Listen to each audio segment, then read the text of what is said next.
Yo les voy a invitar a que abran sus Biblias y creo que ya han leído, ¿no?, el capítulo 6, pero que abran la Biblia en el capítulo 6 de Hechos. Y es un capítulo, digamos, los pocos versículos que vamos a ver son, digamos, la base, en alguna medida, de lo que es el servicio puro y duro. O sea, no empezar con, sino el hecho de decir, básicamente el servicio, ¿no? Y utilizan la palabra diáconos, o sea, porque son sirvientes, gente que está en un servicio, o sea, la idea original era esa. Entonces, les invito a que abran eso. Yo voy a ver acá si se puede, si veo. Sí, veo. La iglesia de Jerusalén, el oficio del servicio y obviamente el pasaje. En este capítulo, vamos a leerlo. Alguno que lo lea, son 7 versículos, vamos, anímense, todos juntos. En la Reina Valera 60 lo leo yo, pero si tienen alguna versión popular o NTV, que también tengo acá, estaría bueno porque vamos viendo algunas cosas. Yo lo voy a leer en la Reina Valera 60, que es la palabra de Dios, el resto no sé. No se rían, que hay algunos que... Sí, dice, en aquellos días, como crecía el número de los discípulos, hubo murmuración de los griegos contra los hebreos, de que las viudas de aquellos eran desatendidas en la distribución diaria. Entonces los 12 convocaron a la multitud de los discípulos y dijeron, no es justo que nosotros dejemos la palabra de Dios para servir a las mesas. Buscad pues, hermanos de entre vosotros, a 7 varones de buen testimonio, llenos del Espíritu Santo y de sabiduría, a quienes encarguemos este trabajo. Y nosotros persistiremos en la oración, en el ministerio de la palabra. Agradó la propuesta a toda la multitud y eligieron a Esteban, varón lleno de fe y del Espíritu Santo, a Felipe, a Prócoro, a Nicanor, a Timón, a Pármenas y a Nicolás, prosélito de Antioquía, los cuales presentaron ante los apóstoles, quienes orando les impusieron las manos. Y crecía la palabra del Señor y el número de los discípulos se multiplicaba grandemente en Jerusalén. También muchos de los sacerdotes obedecían a la fe. A ver, alguno que tenga otra versión. La NTV. Dale, NTV entonces. Al multiplicarse los creyentes, rápidamente hubo muestras de descontento. Los creyentes que hablaban griego se quejaban de los que hablaban hebreo, diciendo que sus viudas eran discriminadas en la distribución diaria de los alimentos. De manera que los 12 convocaron a todos los creyentes a una reunión. Dijeron, nosotros los apóstoles deberíamos ocupar nuestro tiempo en enseñar la palabra de Dios y no en dirigir la distribución de alimentos. Por lo tanto, hermanos, escojan a 7 hombres que sean muy respetados, que estén llenos del Espíritu y de sabiduría, y a ellos les daremos esa responsabilidad. Entonces nosotros, los apóstoles, podremos dedicar nuestro tiempo a la oración y a enseñar la palabra. A todos les gustó la idea y eligieron a Esteban, un hombre lleno de fe y del Espíritu Santo, a Felipe, a Prócoro, a Nicanor, a Timón, a Parmenas y a Nicolás de Antioquía, quien anteriormente se había convertido a la fe judía. Estos 7 hombres fueron presentados ante los apóstoles, quienes oraron por ellos y les impusieron las manos. Así que el mensaje de Dios siguió extendiéndose. El número de creyentes aumentó en gran manera en Jerusalén y muchos de los sacerdotes judíos también se convirtieron. Bueno, el pasaje es sumamente claro y en la NTV, digamos, como que es un lenguaje bastante más sencillo o más a lo que hablamos nosotros. Yo pongo el problema. Aparentemente, y lo vimos en el capítulo anterior, La iglesia estaba creciendo, era un ejemplo. Perseveraban en el partimiento del pan, en las oraciones. Era un mundo ideal, ya el Señor venía mañana. Y no pasó. Y no era un mundo ideal. Y yo digo, el crecimiento sostenido, ¿cómo un problema si todos quisiéramos que la iglesia... ¿Cómo? La Biblia no te está... Dios no está queriendo decir de que toda la gente debería conocerlo. Tu misión como iglesia no es extender la palabra y vos estás diciendo que el crecimiento es un problema. El crecimiento es un problema. Y eso lo vemos con nosotros. De mínima, a veces crecemos. Ya a esta altura no crecemos más en alto, crecemos en ancho y la ropa empieza a no estar tan buena. Es un problema. Crecemos. Entonces de repente hasta cierta edad tenemos todo solucionadito y en determinada edad después uno se emociona, qué lindo, mi nene consiguió trabajo después de 38 añitos. O sea, se entiende, cuando uno va creciendo, va cambiando el entorno y un montón de cosas. Y con la iglesia, que es un organismo vivo, no es una estructura, de una organización necesariamente. También, pero si fuera una organización, también tiene un problema. Los problemas esos los ven en un negocio, en una empresa, cuando deciden o seguir con una producción determinada, lo cual va a hacer que el producto sea muy caro porque la manufactura va a... o decide hacer un salto que a lo mejor baje un poco la calidad o uniforme cierta calidad, pero le permita en ese crecimiento de ventas tener un mercado, un desarrollo. Es un problema, o sea, son cuestiones a resolver y cada cual la resuelve como puede, como quiere o como mejor le parece en ese momento, tomando las herramientas que tiene. La iglesia estaba teniendo un crecimiento sostenido. En ese crecimiento sostenido, ¿qué pasaba? ¿Sus costumbres cuáles eran? Tenían todo en común, perseveraban en la oración, pero ya al repartir el pan se estaba tornando un toque complicado. ¿Por qué? Empiezan los problemas y empiezan las quejas. Y acá vemos otra cosa. La iglesia no era un grupo uniforme de gente que era todo sí, amén, y eran... No. Cuando dice los griegos, eran judíos de religión, pero no de origen hebreo necesariamente, sino que venían de las ciudades de todo el imperio. Entonces, no hablaban la lengua aramea o hebrea en el mejor de los casos, sino que hablaban la lengua griega, que era la lengua habitual en sí en todo el imperio romano. Entonces, los griegos decían, che, a nuestras viudas no las están atendiendo igual que a las viudas de los hebreos. Entonces ya empezamos con esa desatención de las cuestiones domésticas. Ese es el problema. Empieza a haber chispazos. ¿Por qué pusieron las sillas así? Yo las pongo así, cuando llego las armo así. Pero si un día viene alguien y dice, no, vamos a ponerlas así, no me voy a enojar. O sea, va a ser en función de las ganas que tenga el que... O decir, si somos 200 personas, las sillas así ya no irían, tendrían que ser de otra manera. Es un problema, pero doméstico, medio pavo. Empieza con la generación de roces. Señalamos para un lado, para el otro, y eso es lo que estaban haciendo. Básicamente se estaba empezando a generar esto. Cualquier parecido con la realidad. Y a veces no viene de cuestiones, no estaba habiendo una cuestión, digamos, teológica, una interpretación acerca de la salvación, ni de la gracia, ni de nada. Era una pavada, o sea, no una pavada, era una cuestión de lo habitual, pero que en realidad no tenía una implicancia, pero estaba generando un problemita por debajo. O sea, un terremoto no lo podemos predecir con exactitud. Pero después podemos medir el impacto que tuvo y cuánto midió en determinada escala y los desastres que produjo. Se puede tener una noción de que hay cierta actividad, nada más. Pero y esto en alguna medida era eso. Había un sismógrafo en la iglesia puesto diciendo, che, empieza a haber problemas. Quejas unos contra otros. Y así como el Nuevo Testamento está plagado de esta frase, unos a otros, de hacernos el bien, de servirnos, de asistirnos, de preferirnos unos a otros. Acá estaban unos contra otros. Y era eso, griegos contra judíos.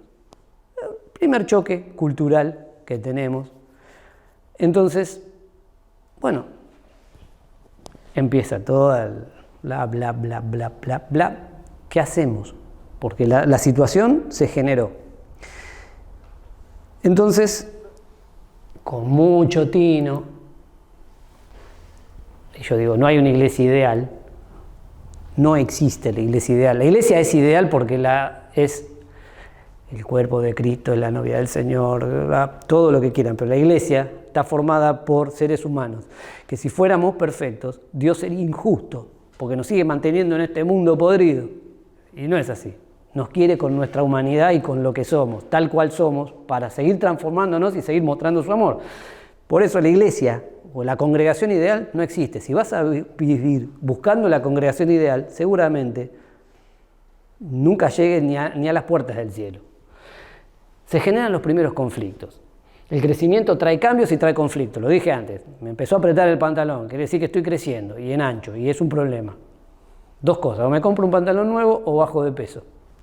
Hay soluciones posibles, no es tampoco pero hay un cambio.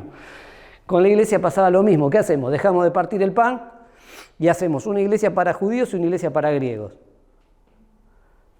En algunos lugares se han hecho, había iglesias de negros y iglesias de blancos. Pero no por una cuestión, será porque estos son de segunda. No era la solución. Entonces, había algo. Y hay que estar atentos a los tiempos. Por ejemplo, no podemos seguir repitiendo las mismas cosas. Yo siempre cito la frase porque había un coro que se canta que hay un pueblo que vive muy feliz. Este pueblo vive así porque un día conoció a Jesús que lo salvó, qué sé yo. No podemos seguir siendo ese pequeño pueblo que vive muy feliz cuando o sea, seríamos la orquesta del Titanic. Seguir tocando mientras el barco se hunde. Entonces, si el mundo está colapsando, vos no tenés que estar atento a lo que te rodea. El servicio de la iglesia tiene que ir en función del ámbito donde se está moviendo y donde se está desarrollando. Ellos estaban teniendo esto, estaban atentos a los tiempos. Los apóstoles no es que decían, bueno, pierdo por ahí, vivo en la nube mística, y debemos buscar soluciones. O sea, la idea, a veces en ese crecimiento que trae, es la solución, no generar más problemas sobre lo que ya hay. Entonces, los apóstoles que traen una propuesta, sencillo. Se habrán sentado, Pedro, ¿qué hacemos? Y no sé, qué sé yo, fíjate, anda manejándolo. No, se nos está generando un lío. ¿Por qué? Porque está repercutiendo en nuestro ministerio. Nosotros somos los responsables de velar por esto. Imaginémonos un poquito los posibles diálogos. Acá es simplemente un relato de toda una situación. Y no es que fue inmediato. Se habrá tomado sus días, sus meses, su tiempo. No lo dice, no lo precisa, pero no es una solución así. Nosotros tendemos a leer la Biblia y pensar que todo pasa así como si fuera en las películas. No es una película, hay tiempos que se cumplen y etapas que uno tiene que... Por ahí entre un renglón y otro de ese mismo versículo pasaron un par de semanas. Entonces dijeron, vamos a hacer una cosa. Esto no es un problema real, no estamos discutiendo salvación, gracia, no estamos discutiendo la deidad de Cristo, estamos discutiendo de quién pone la mesa, cómo reparten, en qué proporción. ¿Y con qué calidad se hace esto? Y esto nos define como cristianos, como hijos de Dios. Sí, nos define, listo. Entonces vamos a hacerlo de la mejor manera. ¿Pero podemos seguir haciéndolo? No, ¿por qué? Porque yo tengo la reunión de oración los martes, yo tengo el culto de alabanza los jueves. ¿Y qué hacemos? ¿No era que éramos todos iguales? ¿No era que el Espíritu Santo se repartió sobre toda carne? Y vos lo dijiste, Pedro, yo te escuché el otro día. En el capítulo 2 vos lo dijiste. Entonces, la responsabilidad de todos. Esto es compartido. Yo tengo una responsabilidad sobre algo de velar la grey, soy el pastor, sí. Pero no necesariamente tengo que estar en todo. Entonces, toda la iglesia es responsable. Entonces empezaron a mirar así, ya están los griegos, ya están los judíos, ¿qué hacemos? Les trajeron esta propuesta. Elíjanse entre ustedes. Y básicamente fue a quienes generaron el ruido, que en este caso fueron los griegos. Hombres, varones, personas, que tengan una determinada característica. Entonces la iglesia como cuerpo tiene poder de decisión. ¿Por qué? Porque la iglesia empezó a mirar, y empezó a mirar a fulano. No empezaron a hacer campaña proselitista. Vote a Esteban es más lleno del Espíritu Santo que Pármenas, Timón no existís. No empezaron con eso. Era el hecho de decir, empezaron a ver qué gente se disponía realmente, porque ellas no empezaron así. Mágicamente apareció Esteban lleno del Espíritu Santo un día, un ungido que pasaba a la gente. No, Esteban se ve que ya servía en las mesas, evidentemente lo hacía. Y todos los otros 6, Felipe, todos los que está nombrando, ya lo hacían. Sí. Pregunta. Esta gente, como Esteban, ellos fueron elegidos por el pueblo, no por los apóstoles. No. La responsabilidad se la dio a la iglesia. La iglesia como un cuerpo tiene poder de decisión. ¿Por qué? Porque todos tenemos, partimos de que las responsabilidades las implicancias de esas responsabilidades no son las mismas, pero en realidad, como cuerpo, somos todos parte. Eso era, hacerlos parte. Los apóstoles entonces delegan responsabilidades. Hasta ahora venían ellos más o menos administrando la cosa, pero ya estaba desbordado. Pedro, ¿te acordás que se sumaron como 3.000 el día que predicaste? Pará, loco, ya no nos alcanzan las manos. Cuando yo a veces digo, Jesús era intencional cuando enseñaba las cosas y decía y hacía determinadas cosas, aunque mucho no lo entendían. La multiplicación de los panes y los peces, dadles vosotros de comer. Esa frase siempre recuérdenla. Era abarcativa para todo, para lo espiritual, pero también para lo material. Hagan las cosas que tienen que hacer, háganlas ustedes, después yo me encargo, hagan lo que tienen que hacer, el resto me lo dejan a mí. Eso es lo que dice, lo que propone el Señor. Entonces, y acá vemos algo, los apóstoles, podríamos decir, y contra lo que hoy en día se interpreta por apóstoles y qué sé yo, no se le cayeron los anillos por dejar una actividad o tener el control sobre determinada actividad. Hay lugares donde, por ejemplo, los líderes, los pastores, no quieren soltar nada, todo es un control. Entonces termina generando, como diciendo, bueno, hacelo vos. No genera pertenencia a ese grupo de parte de lo que tendría que ser la congregación. No se genera el sentido de pertenencia ni de comunidad y termina frustrando. Porque si vos por un lado me estás diciendo de que el Señor quiere y puede usarme, y yo tengo estos dones y estos talentos, y no me dejas asumir la responsabilidad, entonces,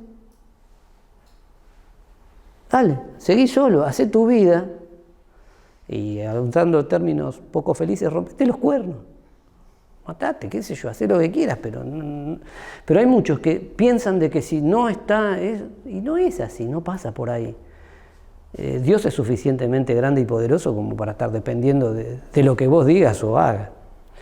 Pero Dios es tan poderoso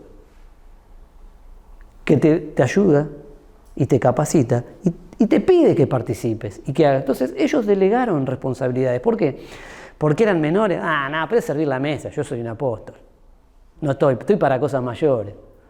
No era por eso, no es esa la motivación, es el hecho de decir, esto me está restando un tiempo de la tarea a la cual realmente me llamó el Señor.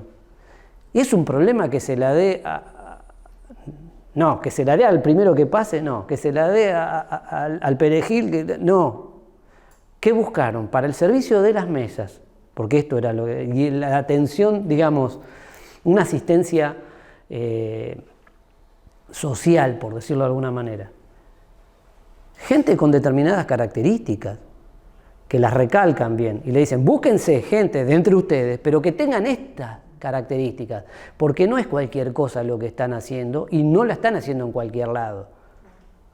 Muchas veces nosotros, por eso dije, no salieron a hacer proselitismo, vote por Esteban que es el ungido del Señor, Felipe conducción, no había todo eso. Era el hecho de decir, busquen gente que sea acorde a lo que el Señor quiere. Y acá vemos, la congregación es parte de la solución, no del problema. ¿Por qué? Porque no tenía que venir un milagro portentoso para decir, bueno, que oremos todos los días y que las mesas se pongan solas y que las viudas de estos sean bien atendidas porque la gracia del Señor se extendió y hubo un milagro.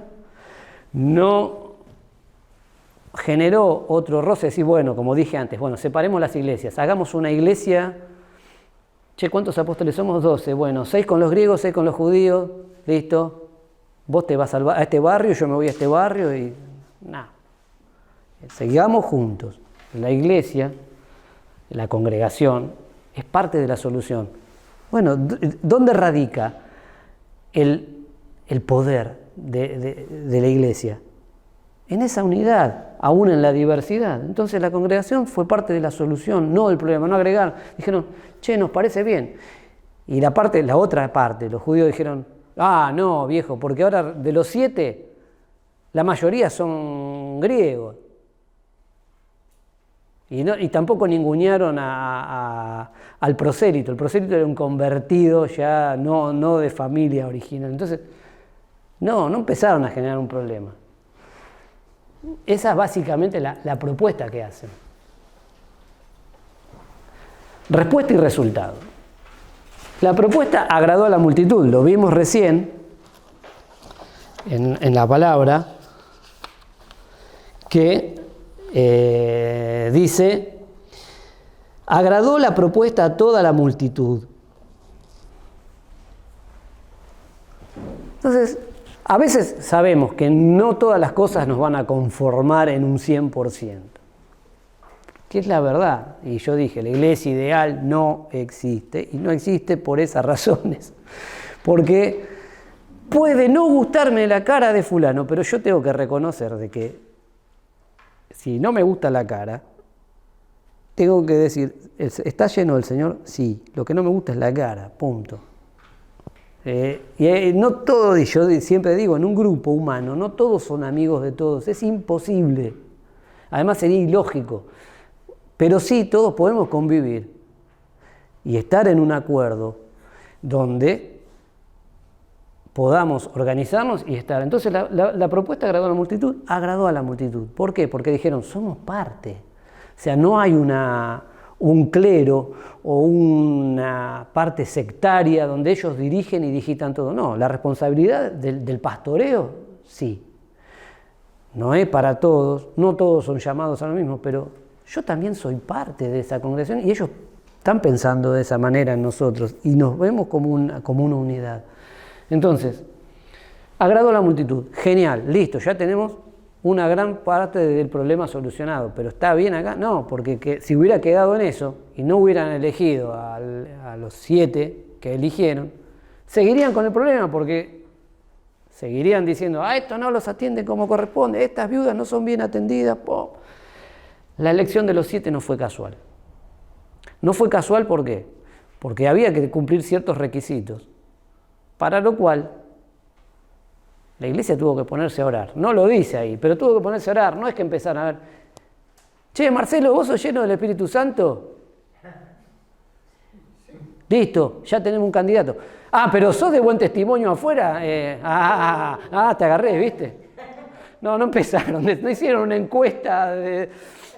Empezaron a orar y vieron, porque por ejemplo, yo agarro a Marcelo ahora porque lo tengo justo de frente, pero a ver, si tuviéramos ese problema acá, y Marcelo viene, sí, todo fenómeno, come, lindo, comparte, pero, o sea, es como el ácido, donde cae come, pero no aporta, no sirve, no, ya empezamos a sacar el foco, ¿por qué? Porque lo que estuvieron viendo en esta gente, sí era llena del Espíritu Santo, pero también tenían ese espíritu de servicio, sin que hubiera un reconocimiento oficial o un cargo establecido. Que esa es otra cosa que me gustaría señalar. Muchas veces nosotros no hacemos cosas porque no tengo el cargo y confundimos ministerio con cargo y confundimos servicio con ministerio y servicio con actividad. Entonces, ahí empiezan los ruidos y los líos. Cuando uno sirve porque hay algo que lo mueve a hacerlo. Entonces después, si eso se encuadra y se encamina y se desarrolla, genial. ¿Por qué? Porque evidentemente hay un respaldo de Dios y la gente lo ve. ¿Cómo nos damos cuenta? Porque la gente lo respalda. Entonces, la gente empezó a orar, buscar gente con esas condiciones. No fue casual. ¿Por qué eligieron griegos? Porque ¿quiénes tenían el problema mayoritario? Entonces ahora, bueno, háganse cargo, fíjense muchachos, porque ahora después no van a poder protestar. Eso fue básicamente. Entonces, y no hubo protesta, pero vas a tener que servir a todos. No es que, bueno, eligieron griegos para que sirvan a los griegos y no protesten. No, pero vas a servir a todos. Muchos dicen que eran 7 porque era 1 por cada día de la semana. Bueno, qué sé yo, no sé si era por eso. Eran 7 porque eran 7. Pero no sería algo loco. Esteban era el del domingo porque era el lleno del Espíritu Santo. No, mentira. Después, cumplían con los 3 requisitos solicitados. Era gente que de buen testimonio, con sabiduría. Sabiduría no porque eran sabios, que sabían hacer las cosas. O sea, yo no puedo poner a hacer la instalación eléctrica a un carpintero. No puedo poner a hacer una mesa a un albañil. Sencillo, no es el oficio. Podrá saber un poquito más, un poquito menos. O darse ideas, genial, pero no es lo del... Pero hay gente que sabe hacerlo. Bueno, busquemos gente que esté en esto. Eso no era algo novedoso. Eso se venía haciendo desde la época de Moisés, cuando se hace el tabernáculo. Dios no hizo, hagas el tabernáculo. Dijo, che, Moisés, ¿por qué no te juntás? Porque son mucho más que en la película que va a hacer Charlton Heston, ¿sabes? Hay muchos más. Hay como 1,5 palos de personas. Fíjate, entre 1,5 millones de personas debe haber alguno que sepa hacer un anillo como la gente, un orfebre bueno, un carpintero de excelencia. Alguno debe haber, ¿no? ¿Qué te parece, Moisés? Yo me imagino a Dios diciéndole esto. Entonces empezaron a buscar, ¿para qué? Para que la casa o ese lugar de reunión donde iba a estar la presencia del Señor tuviera lo mejor. Entonces buscaron gente entendida, sabia en eso. Entonces buscaron gente con sabiduría. Buscaron gente de buen testimonio. En el hecho de decir, no era uno que, bueno, viene a la iglesia porque no tiene otra cosa en que ocupar el tiempo. Y bueno, si va a la iglesia o va a la sociedad de fomento da exactamente igual. No. Y eran llenos del Espíritu Santo. Y esa llenura se reflejaba en su andar diario. No porque oraban más fuerte, mejor, con lindas palabras. Y te sabían Juan 3:16. Además no se había escrito todavía. Fueron confirmados por los apóstoles. Esa es la otra. No eran, bueno, yo vengo a la iglesia y como a mí me gusta, che, estas paredes así con todos estos colorinches. Vamos, y vengo y sin que nadie diga nada, las pinto. Pará, loco, que no está sirviendo, está molestando. Y para hacerlo, tengo que tener el aval. O sea, si hay una determinación. Fueron confirmados por los apóstoles. ¿Y cómo fue esa confirmación? Impusieron las manos. Y acá, cuando dice que impusieron las manos, no es que hubo un poder especial, de ahí en adelante fueron diáconos. Y esta palabra mágica, yo soy el diácono. No, te estoy diciendo, vos sos un servidor. Y lo que hicieron era el hecho de decir, oramos por ellos de manera especial y hay un reconocimiento público para que el resto entienda que ellos sobre ese tema tienen una autoridad delegada por los apóstoles. Entonces, esa es la confirmación. Y muchas veces nosotros pensamos, no, si no me imponen las manos, o esperamos para hacer cosas, si no baja una paloma del cielo y se abren las nubes y hay un rayo de luz y hay una voz que dice, este es mi hijo amado. Y no va a pasar por ahí, y suele no pasar. Y nos pasamos la vida esperando la oportunidad de servir, de hacer, de desarrollar lo que Dios quiere que hagamos, por una tontería o por una imagen construida, quién sabe por qué razón. fueron confirmados. Entonces, si hay un aval del ministerio pastoral de la iglesia para, vamos, adelante. Y no hace falta que te den las tiras de diácono, no sos un cabo y sargento de caballería ahí para después andar mandoneando. Yo tenía una diaconisa en la iglesia donde yo iba chico que era de temer, porque un diácono era un, sí. Con respecto a la impartición la imposición de manos, ¿existe la impartición por imposición de manos? O sea, en Hechos hay varias y son diferentes. En este caso es simplemente una muestra visual de algo que ya estaba predeterminado, que habían sido, lo eligió la congregación. Bueno, ¿están seguros? Sí, no hay tutía, listo, vamos a orar por ellos y le daban la autoridad sobre eso. Pero no es que recibían un poder especial en otro caso. En otro caso dice que recibían el Espíritu Santo cuando oraban por ellos, pasa. Pero no es que necesariamente, en este caso no, y no hay nada más que eso, ¿no? Nosotros podemos considerar que sí se puede recibir una impartición. Sí, no es, digamos... Aparte del Espíritu Santo, no sé yo, un don por impartición de manos. Sí, sí, pero yo no entraría en jugarme en eso. ¿Por qué? Cuando veamos dones, vamos a empezar a ver un poquito más eso. Cuando veamos dones, que ya próximamente. Y hay diferentes posturas. Yo en este sentido soy bastante cuidadoso con esto. ¿Por qué? Porque no cualquiera lo puede Ahí hacer. estamos. No cualquiera, hay circunstancias y hay momentos. Entonces es muy... Claro, es que yo les cuento, algunos tienen el don pirulero, porque no se sabe ni quién lo tiene ni cómo es. Lo que se supo hacer en un tiempo es que queremos reflotar, es un test de dones en donde uno va poniendo su orientación y en ese va surgiendo algo que posiblemente el Espíritu de Dios puso en nosotros como señal que se sobresale sobre lo otro, ¿no? Sobresale. Y ahí sí el líder, el pastor, puede tener una oración pidiendo al Señor que si eso es la dirección en donde el Espíritu Santo se está moviendo, lo confirme. Pero no es que yo, porque voy a hablar con esa persona porque tiene ciertas inclinaciones, lo va a recibir en el momento. El Señor lo va a ir confirmando. Y es una manera de enviar, de reconocer a quién se envía. En este caso, se los enviaba a una tarea específica de servir las mesas. Claro. ¿No?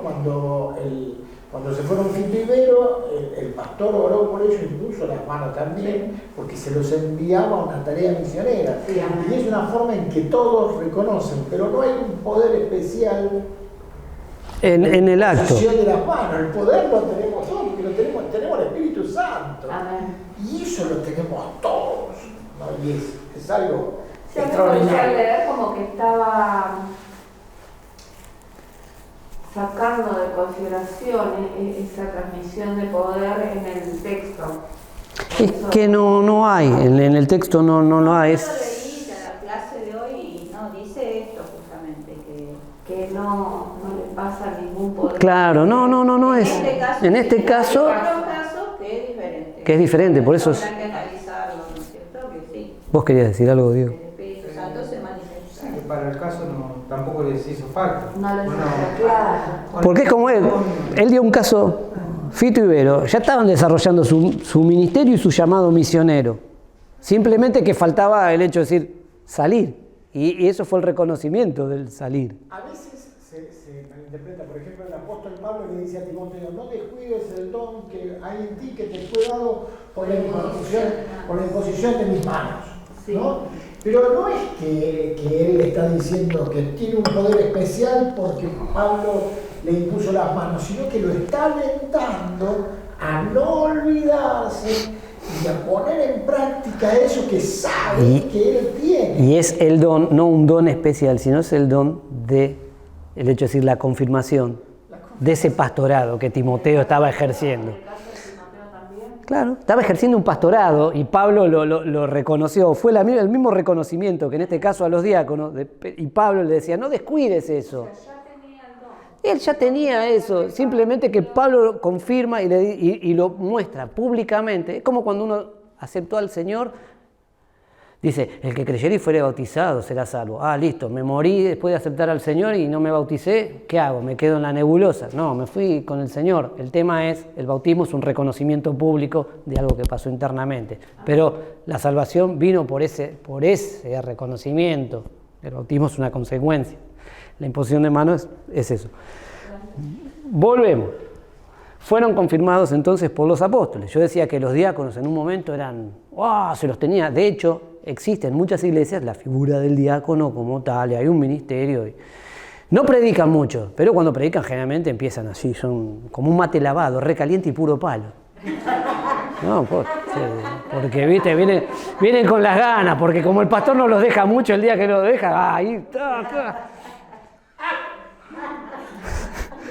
Pero, y yo tenía una diaconisa que si vos pasabas la puerta que daba al patio durante el horario de culto y lograbas evadir a la diaconisa, se decía de que el Señor mismo te esperaba y te felicitaba, porque era terrible. Era... Creo que hizo peor incentivaba a los chicos. Claro, y a ver quién era, o sea, era a ver quién lo hacía. Pero el diácono entonces tenía una figura medio de vigilante del templo, de patobica y no de un servidor. Pero el hecho de decir, a veces son cuestiones culturales y formas, pero volviendo a eso, y más allá del chiste, era un ministerio y uno los veía haciendo en serio. El hecho de decir, que los bancos estuvieran acomodados, que el templo estuviera limpio, que la ofrenda se contara, y también era un poco el orden, ¿no? Porque uno reconoce ahora, hacíamos lío. Entonces, llegaba un momento donde estábamos con los cochecitos, con los soldaditos, con los sanguchitos, con las cosas, pero no era yo solo. Éramos 30, 40, 50 pibes repartidos en toda la geografía del salón. Claro, para la persona que está dirigiendo, que está queriendo hacer algo, se complica, ¿viste? Porque entonces, ¿qué pasaba? Bueno, llévenlos un ratito al patio. Claro, después empezamos a jugar a la pelota, los tiros, esto, tal el ruido que entraba por la ventana y decía, éntrenlo de vuelta. Era conservar un poco el orden. Sabíamos que empezábamos a las 7, 7:30 y no sabíamos a qué hora terminábamos. Sí, esa era otra cosa, pero bueno. Pero era cuidar el orden también, a veces del servicio. O sea, estaba bueno, se entiende. Después de todo este acontecimiento, las tensiones se dieron. ¿Por qué?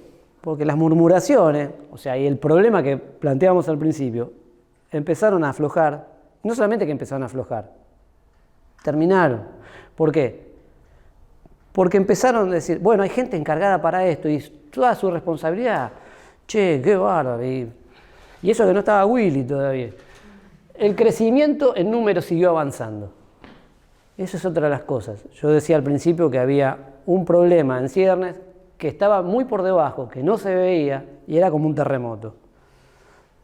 Bueno, que los sismógrafos de la iglesia en ese momento se activaron y empezaron a hacer, ¿no? Entonces, antes de ver y medir el impacto que iba a causar, digamos, bueno, corramos todo esto de acá.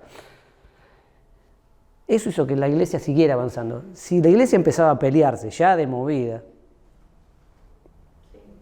no sé si hubiera seguido creciendo. ¿Por qué? Porque el testimonio iba a verse afectado. A veces las cuestiones domésticas terminan impactando en cuestiones espirituales.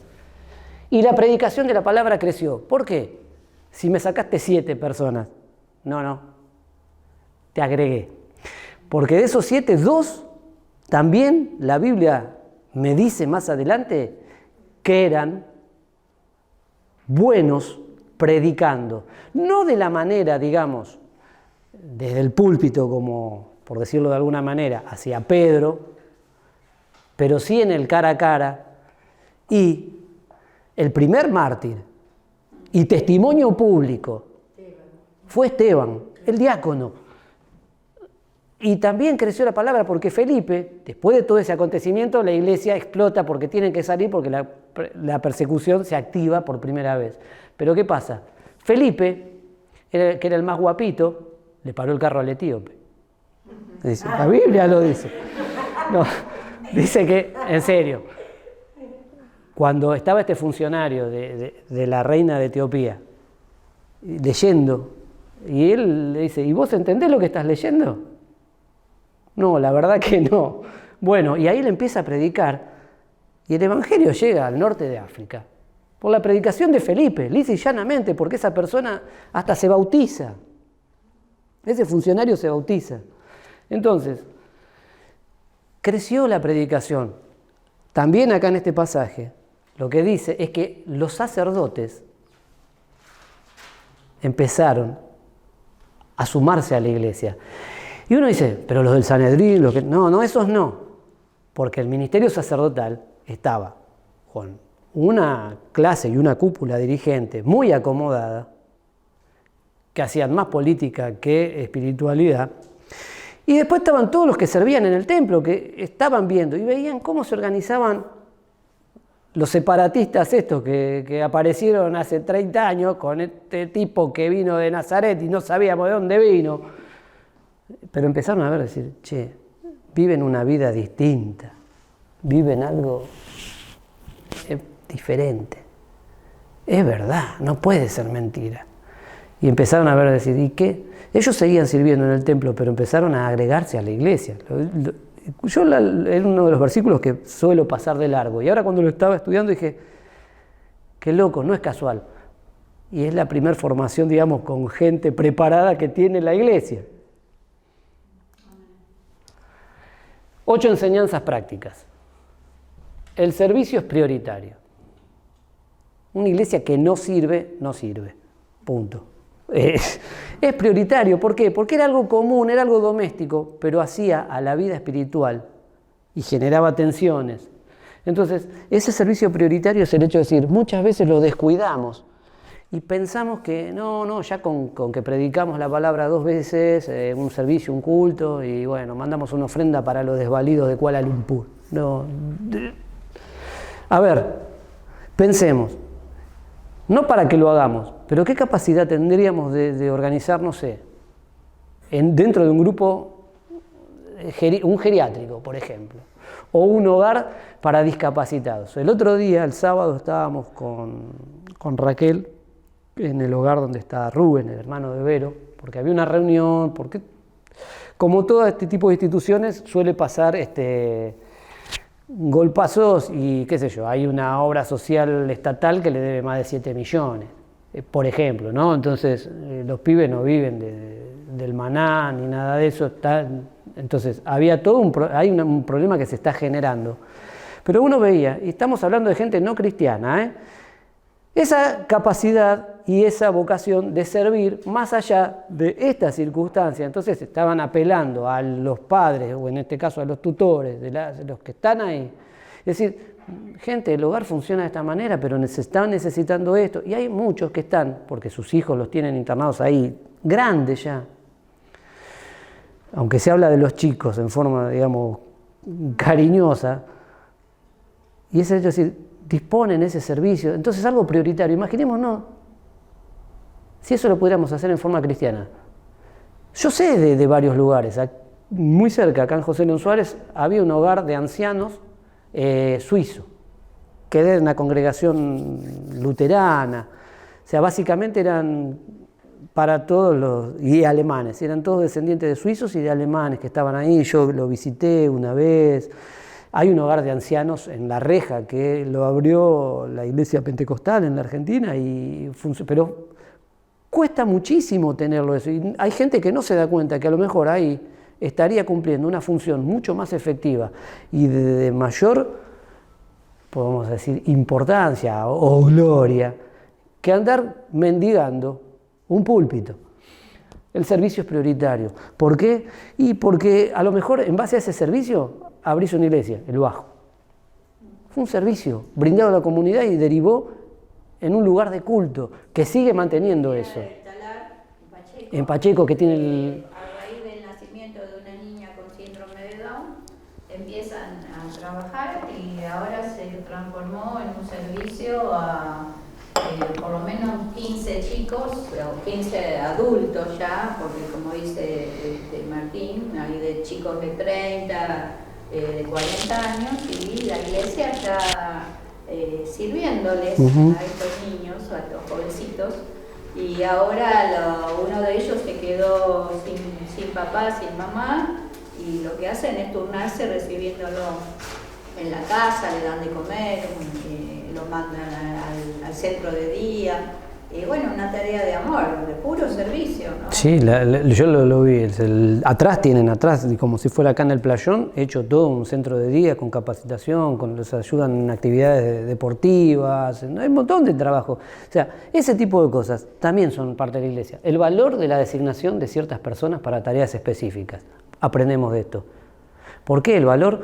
Porque que lo haga cualquiera así medio... Una cosa es cuando estamos, digamos, de entre casa y somos poquitos y vamos creciendo, bueno, está bien, che, hacelo, dale. Y otra cosa es cuando ya empezamos a organizar algo. Tiene que ser gente dedicada, capacitada y obviamente llamada para eso. Era ciertas personas para una tarea específica. No cualquiera podía servir la mesa, en este caso, por eso le pidieron esos requisitos. Administrar ayuda es difícil. ¿Por qué? Porque no me gusta cómo lo hace. Pero yo lo que decía, no me gusta la cara, pero no me gusta cómo lo hace. Y empiezan las críticas. O sea, ese tipo de tensiones existen en todas relaciones humanas. Entonces, aprendamos también de que tampoco esto era ideal. Genial, ya están los 7 diáconos, son una maravilla. No, habrá en algún momento, si bien la iglesia creció y todo, habría surgido alguna, no me gusta. A mí me gusta cuando viene Pármenas, porque Timón no, el vaso me lo deja muy lejos. ¿Qué sé yo? No siempre se puede conformar a todo. Exactamente. Pero, perdón, también dar con inteligencia, ¿no? No el dar por dar, sino que la capacidad, tener uno la capacidad de ver el que está en situación de necesidad. Tal cual. La capacidad de evaluar. Por eso la necesidad. es difícil y no cualquiera lo ve. Entonces no puedo elegir a cualquiera para cualquier cosa. Tiene que estar. Entonces administrar ayuda es difícil. ¿Por qué? Porque siempre empiezan las susceptibilidades. ¿Por qué? Porque estaba también el manejo de dinero en este caso, o de bienes. Y van a empezar, desgraciadamente, en la iglesia moderna tenemos multitud de malos ejemplos en este tipo de cuestiones económicas. Desgraciadamente, es vergonzoso tener que decirlo, pero existe. Entonces, el alivio en el servicio para los pastores es importante. En vez de comerle la cabeza al pastor para decirle, ¿cuándo me vas a dejar predicar? ¿Cuándo me vas a dejar predicar? ¿Cuándo me subo al púlpito? ¿Cuándo puedo? ¿Cuándo? ¿Por qué no te pones a decir, ¿en qué lo puedes ayudar? Para sacarle un poco de todas las tensiones que tiene ya de por sí, además de predicar. Porque por ahí tiene que andar pensando en que tiene que visitar a este, al otro, cuando en realidad sí lo tiene que hacer. Genial. Porque parece que no, pero uno se pone, si no viene el pastor no es lo mismo. Pero cuando uno empieza a vivir la iglesia, y cuando digo a vivir la iglesia es todo el sentido amplio de lo que es ser un hijo de Dios, uno está capacitado también para que al ver una situación, ir y ministrar al otro. Entonces, y no esperar de que el pastor haga. Entonces, si yo sé que alguien está pasando necesidad, no tengo que decirle, pastor, vaya a ayudar a fulano. Andá y hacelo.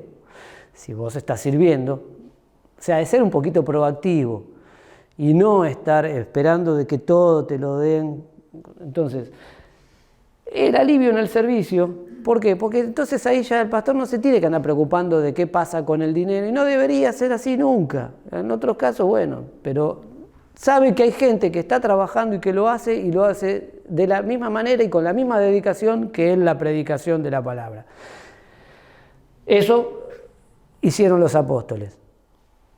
La participación de la congregación en la asignación de tareas es valiosa. ¿Por qué? Porque así no está el dedo sabio de nadie digitando qué hace y qué no hace cada uno. Entonces, resolvámoslo de manera pertinente. Busquemos el hecho de decir, somos todos grandes, somos todos maduros. Entonces, oremos, busquemos la manera de resolver este tipo de cosas. La participación de la congregación es buena. Entonces, no se evitan las designaciones a dedo. Las responsables de los ministerios deben poseer condiciones espirituales. Imaginémonos que si para servir las mesas necesitaba ser lleno del Espíritu Santo, ¿cuánto más para enseñar, para predicar, para ir a orar por los enfermos, para tener un ministerio, digamos, con características un poquito más espirituales o menos terrenales que eso? Pero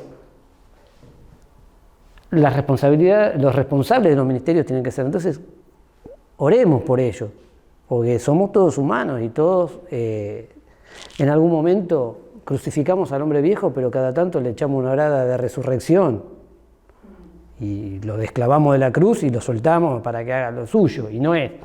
Entonces, deben poseer condiciones espirituales. Esto del ejemplo siempre lo dicen, de que para limpiar los baños tenés... Sí, porque lo tenés que hacer realmente como un servicio y no como una carga. Responsabilidades espirituales, o sea, condiciones espirituales, sí, porque estás ministrando a otro a través de eso, ya sea el mantener limpio un lugar de reunión, como estar tocando un instrumento, como estar dando una enseñanza. El acto de instalación de responsables es valioso. Era cuando oraron por ellos, imponiendo las manos.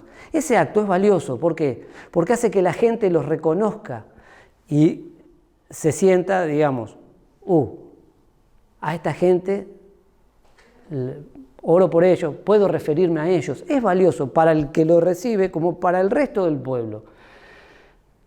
¿Por qué también decimos que es valioso? Porque de esa manera uno está empezando a decir, hay un orden marcado, hay un reconocimiento y está bueno, no es algo que lo hacemos porque sí, porque bueno, no nos queda otra. Entonces, resuelto el problema, el crecimiento fue mayor.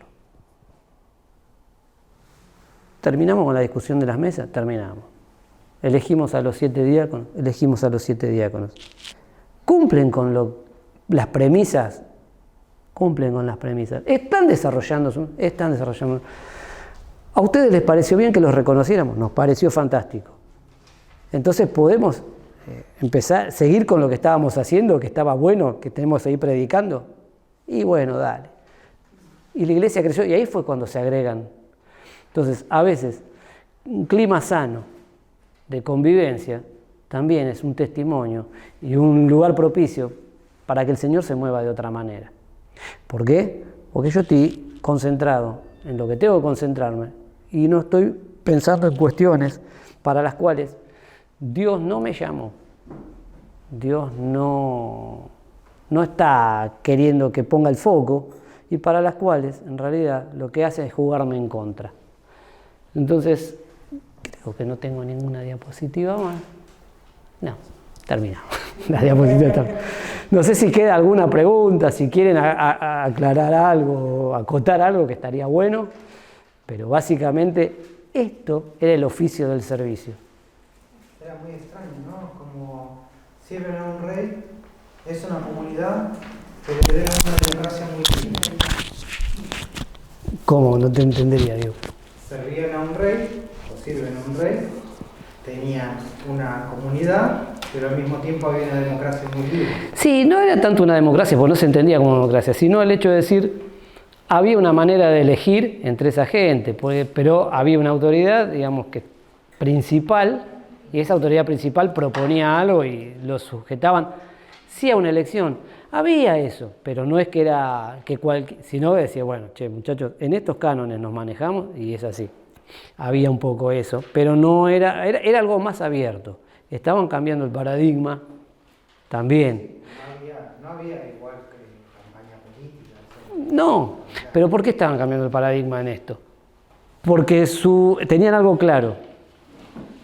Su reino no era de este mundo. Y su visión estaba puesta más bien en las cosas de arriba. Entonces, por eso decía, che, estas cuestiones, no nos entrampemos en las cosas pavas de todos los días. Si es algo, mejor concentrémonos y ubiquémonos. Y eran eso. Y a la vez iban estableciendo ese orden. Por eso eran también mirados mal los cristianos. Porque de esa manera, sin andar diciéndolo a los cuatro vientos, estaban confrontando un modelo social, un modelo político, un modelo religioso. Y eso era lo que le hacía ruido a Roma, le hacía ruido a los judíos, le hacía ruido a todo el mundo. Era algo nuevo, era algo novedoso, y sigue siendo algo. Porque uno dice, ahora la democracia, sí, pero las democracias no son todas iguales. Y los sistemas políticos, siempre el cristianismo los confronta. ¿Por qué? Porque si no te confronta con la parte moral, te confronta con la parte ética o la parte espiritual. Siempre el verdadero cristianismo apunta al hecho de decir, no somos una religión, somos una relación con Dios, y esa relación con Dios va más allá de todo eso. Entonces siempre sigue siendo confrontativo. Y es una de las cuestiones de decir, cuando hablamos de Dios, no pasa nada, la gente lo acepta y lo quiere. Cuando hablamos de Jesús, y esa autoridad, que ya ahí se empieza a podrir un poco la cosa, y es donde... Pero en este caso, en ellos estaban sentando ese paradigma, era todo, y eso es lo que hacía que se sumaran también, porque decían, son distintos, y les va bien, porque los están sacudiendo de todos lados, y les va bien, o sea, les va bien en el sentido de decir, no que prosperaban económicamente, sino que siguen disfrutando de vivir. Re enfocados, súper enfocados. Y más allá se iban sumando más y las necesidades iban siendo cubiertas. Sí. A mí me gustó Martín, que también me hizo pensar, le decía a Gustavo, ¿no? Como de alguna manera todo esto te abre un poco la mente. Y esta parte me gustó. ¿Cuáles son los principios para el Ministerio de Servicio que surgen del estudio de este pasaje? Son todo el punteo que Martín hizo ahí, pero esta parte me gustó. Quizás el primer principio es el lugar prioritario que los líderes de la Iglesia en Jerusalén asignaron a la atención a los miembros de la misma. O sea, una mirada hacia las necesidades propias de la congregación, ¿no? A veces pensamos mucho hacia afuera, pero qué bueno que miremos nosotros las necesidades que entre nosotros tenemos. Dice, Pablo insiste en este principio cuando dice, así que, según tengamos oportunidad, hagamos bien a todos y especialmente a los de la familia de la fe, ¿no? Especialmente, o sea que tenemos que tener una mirada especial hacia nuestros propios hermanos, cómo están, qué necesidades tienen, no dar por sentado de que todo está bien, ¿no? Sino, bueno, en el diálogo mismo que va surgiendo, como una campanita de alerta y movilizar ayuda, porque nos ponemos a hablar y decimos, uy, pero esto que me está diciendo, y que nos tiene que sonar esa campanita de alerta para, quizás nosotros no tenemos la ayuda necesaria, pero sí podemos movilizar a otras personas que puedan ayudar. Y fíjense, esto me hizo pensar, debemos hacernos la pregunta con respecto a la medida en que nuestras congregaciones dan la misma clase de prioridad a la asistencia a los miembros con necesidades económicas. ¿Qué lugar ocupa la ayuda a hermanos en el presupuesto de la Iglesia? Nosotros teníamos con María Rosa Ventoruti en un tiempo un ministerio de ayuda al hermano y hacíamos compras mensuales, hacíamos bolsones, eran más o menos, no sé si era para la época del 2001, donde se sintió mucho, ¿no?, de todo esto. Bueno, ahora tenemos este ministerio del granero de José, que con la pandemia quedó un poquito, era el kilo de amor, después el granero de José, pero quedó como muy apagadito, ¿no? ¿Por qué no reflotar esto? Yo le iba a hablar a Gloria Saraceno, que ella en su momento tomó la posta cuando Silvia dejó, de cómo está funcionando. La verdad que se me pasó, pero ¿por qué no ofrecernos también para este tipo de ayuda, de preparar bolsones para hermanos que están teniendo necesidad? Y también esto, que quizás ustedes no conozcan, pero a mí me toca mucho. Dice, es evidente que las viudas tenían un lugar especial en este programa de ayuda. Las viudas siguen siendo uno de los grupos que más necesidad de ayuda tienen. ¿Qué hace nuestra iglesia por las viudas? ¿Sería factible la participación de la congregación en el establecimiento de un hogar por vez el día de mañana? ¿Qué asistencia puede prestar la iglesia a estas mujeres que viven solas, no pueden atender a sus necesidades? ¿Qué se puede hacer por las madres solas o mujeres solas y sus hijos? Todas estas cosas nos tienen que hacer pensar, ¿no? Hice una investigación, ustedes algunos les he comentado, sobre nuestra propia congregación y teníamos 40 viudas que con la pandemia pasaron a ser 46. ¿Cómo están estas viudas? Están, no digo económica, pero las estamos sosteniendo, animando, alentando. ¿Qué estamos promoviendo, no es cierto, en esto del servicio hacia... ministramos a los matrimonios y tenemos hermosos grupos GP, las mujeres mayores y viudas están también en GP, pero como algo especial, qué lindo sería que surgiera un ministerio. En una época tuvimos un ministerio hacia la tercera edad y ¿por qué no reflotar esto? Hacían teas, hacían juegos, me pasaban películas. Pienso que nos hemos puesto muy cómodos en algunos aspectos, ¿no? Y tanto para dar. Y el ministerio que se hacía hacia la tercera edad estaba todo sostenido por jóvenes. Bueno, son cosas que a mí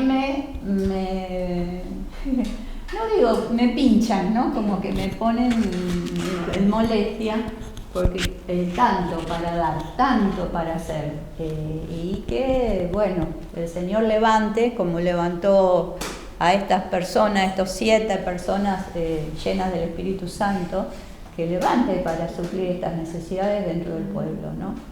Y ministrarnos hacia adentro, por supuesto con la mirada hacia afuera, pero también tener en cuenta esto que es tan lindo, ¿no? Bueno, perdonen la prédica, pero es lo que más me impactó a mí, ¿no? ¿Cuánto que nos falta? Sí, Julio. Sí, siguiendo la idea de Nora, yo agregaría que es, para mí lo más difícil de todo esto es romper nuestra propia mentalidad, romper nuestra propia forma de ver las cosas. Y siempre me van a escuchar en esa dirección, que es el que yo soy el que toma las decisiones.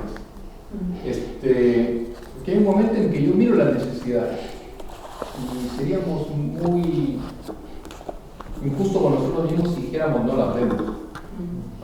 Nosotros las vemos, lo más difícil es tomar la acción. Sí.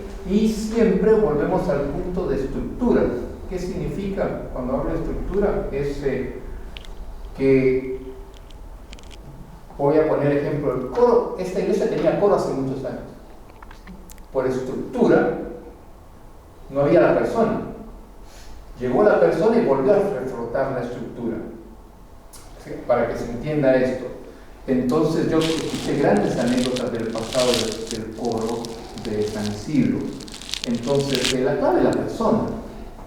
Si yo tengo el servicio, la pasión y el deseo de hacer algo, lugares, necesidades, dentro y fuera siempre van a haber. La parte más difícil es romper conmigo mismo.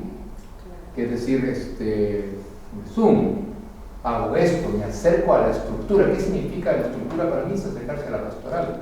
Es acercarse a decir, quiero hacer esto. Nosotros, con el ejemplo que usó Nora, nosotros veníamos de una experiencia de tercera edad muy especial y estábamos trabajando con los jóvenes, fuimos y empezamos a animar la estructura. Los chicos dijeron, vamos para adelante. Y la tercera edad arrancó en esa dinámica. No sé si Nora se acuerda con eso, pero era el grupo de jóvenes que lo llevaba adelante, pero había alguien que estaba empujando. O sea, que no necesita que usted lo haga al final todo, pero que sí acompañe, y eso es lo que sucedió Del acá. Ministerio de Solo me estoy acordando. Además, ¿Te acordás también, que surgió un ministerio para personas separadas que estaban... Que era otra de otro que vio la necesidad y que se Sí. acercó a la pastora. Lo que vuelvo a decir es esa es la dinámica. En esta era lo mismo, por eso es que la dinámica de lo que yo digo, lo que cuando Martín está enseñando, yo pensaba en esto, es el liderazgo facilita, no es el que hace las cosas. Claro.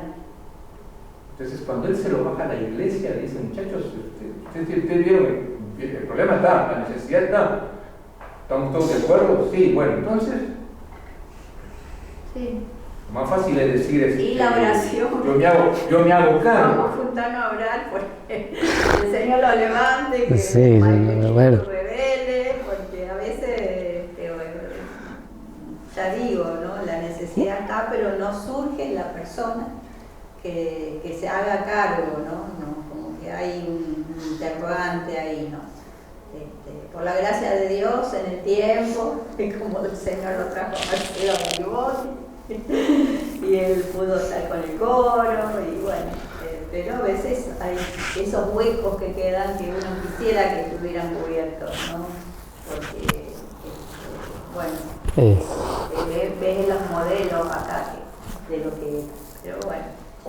Pero como dije al principio, nosotros leemos la Biblia fácil.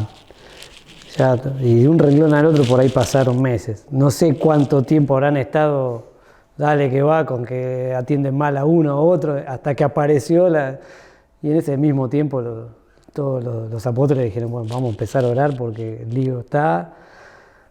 Y hay gente capacitada, entonces veremos cómo hacemos, veremos la mejor manera, habrán ido probando, que eso Lucas no se encargó de relatarlo porque no venía al caso, sino el hecho de decir fue algo, digamos, cuenta la anécdota. Creo que ya es la hora, ¿no? Sí. Bueno, todo esto, a mí me encanta abrir estos espacios en la congregación, porque no es solamente seguir un librito o dar una clase de seminario, esto nos tiene que confrontar todas las enseñanzas. Nos tiene que confrontar desde la palabra qué pasaba en el tiempo oeste que se escribe y qué pasa hoy. Y tiene que ser para mejorar, no es crítica, no es que uno está haciendo, ay, que critica a nuestra propia congregación, sino qué podemos hacer para llegar a ese modelo, a concretar el ideal de lo que es ser iglesia, ¿no? Así que bueno, les animo a que sigamos ascendiendo, sigamos desafiándonos, sigamos compartiendo, orando también para que el Señor manifieste ese espíritu en hermanos que sean consagrados y que anhelen realizar estas tareas de servicio.